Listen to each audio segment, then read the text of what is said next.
Salut les gars, bienvenue sur Actu Mercato. Le championnat d'Europe de l'UEFA commence ce vendredi 14 juin avec un match Allemagne-Écosse. Qui succédera à l'Italie comme champion d'Europe? On le verra dans cet épisode.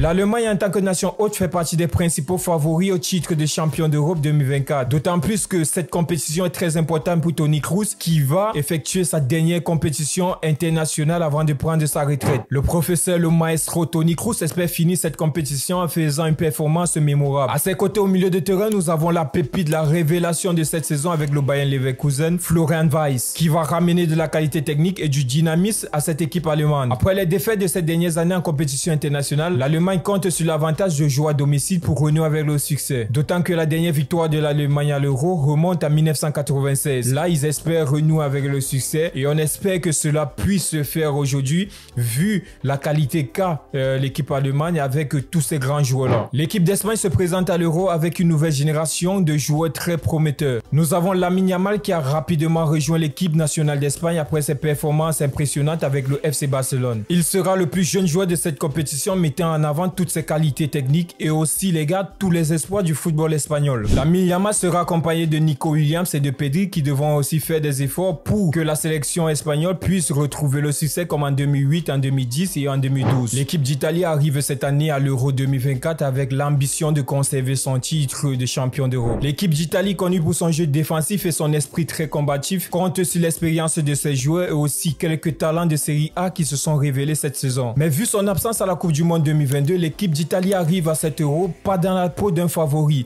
Là les gars, l'équipe d'Italie, ils nous ont toujours montré que dans les grandes compétitions, ils peuvent être là. Lorsqu'on les attend pas, ils peuvent être là. C'est ce qu'ils nous ont montré en 2021 en remportant cet Euro face à l'Angleterre. L'équipe d'Angleterre était tout près de remporter son premier titre international en 2021. Malheureusement pour eux, ils ont perdu la finale face à l'Italie. Ensuite, il y a eu le parcours à la Coupe du Monde où ils se sont fait éliminer face à la France 2-1. Mais aujourd'hui les gars, le contexte il est bien différent. On a un Jude Bellingham dans cette équipe qui est champion d'Europe avec le Real Madrid et qui est une étoile montante du football mondial. Aujourd'hui, Jude Bellingham pourrait avoir ce rôle de leader et de catalyseur de cette équipe anglaise. Notons qu'à ses côtés, nous avons Bukayo Saka, nous avons Harry Kane, nous avons le grand Phil Foden les gars. Aujourd'hui pour moi, sérieusement, je vois bien l'Angleterre comme grand favori de cet Euro-là. La France, victorieuse de la Coupe du Monde 2018 et finaliste de la Coupe du Monde 2022, arrive à cet Euro avec l'une des équipes les plus chargées de cette compétition. Tout le monde connaît Kylian Mbappé, attaquant du Real Madrid, 25 ans, qui a pour but aujourd'hui en tant que capitaine de l'équipe nationale d'amener l'équipe de France au plus haut sommet de cette compétition. Ses performances à cet Euro 2024 seront très déterminantes pour l'équipe de France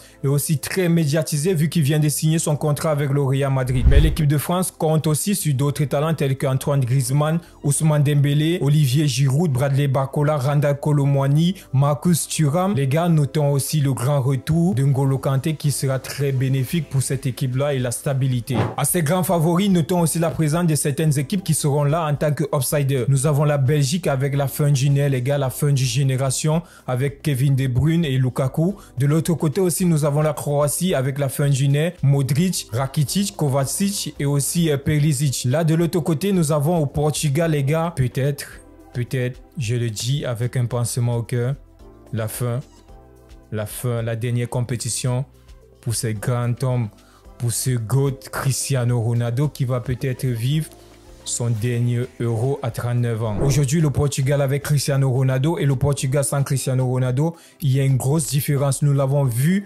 lors du match à la Coupe du Monde face au Maroc. Les gars, aujourd'hui, nous avons cette équipe du Portugal qui arrive à cet Euro avec plein de grands joueurs. Merci les gars, c'est la fin de cet épisode. Dis-moi en commentaire si tu as aimé la vidéo et aussi donne-moi tes pronostics pour l'Euro. Qui sera vainqueur?